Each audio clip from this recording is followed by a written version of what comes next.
Paano nga ba mag-cancel ng loan application sa Pag-ibig? Pwedeng-pwede to just in case na nagbago yung isip ninyo or gusto nyong i-update yung current na application ninyo, gusto nyong baguhin yung amount, pwede ba yon? Tara, i-check natin. By the way, kung first time nyo sa channel natin at gusto nyo pa ng mga online tutorial videos katulad nito, please click the subscribe button.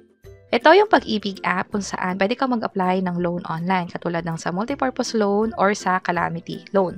Sa case ko, kung sakaling mag-apply ako ngayon, meron akong pending application. Kaka-apply ko lang nito. And then just in case na gusto ko mag-apply ulit, let's say gusto ko ng panibagong amount, or nakalimutan ko ng pala na may loan ako dati at gusto kong mag-loan ulit, hindi makakapag-proceed kasi may error na you have an existing STL or short-term loan. Tap ko yung okay.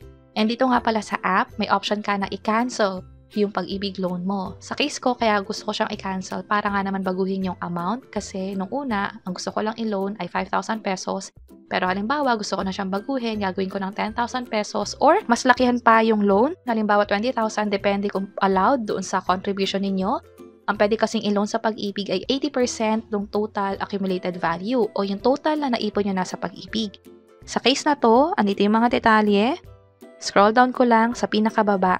May option ng cancel loan application. Tap ko yan. Let's see kung ano mangyayari. Select loan cancellation reason. No longer interested. Tap ko yung cancel loan. Do you want to cancel loan? Yes. Calamity loan application has been canceled. So, ganun lang kadali yung status niya naging pending to canceled. Pag tinap ko tong apply now, pwede na ulit ako mag-proceed. Tap ko tong isang option. Halimbawa, piliin ko yung 2 years. And yung amount na pwede kong i-loan ay andito sa loan entitlement. So, pwede ko pang lakihan yung amount. So, scroll down ko lang.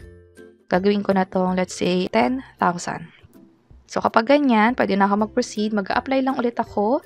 Piliin ko lang yung loyalty card plus, agree ako, and i-tap ko na yung submit para makapag-proceed sa loan application.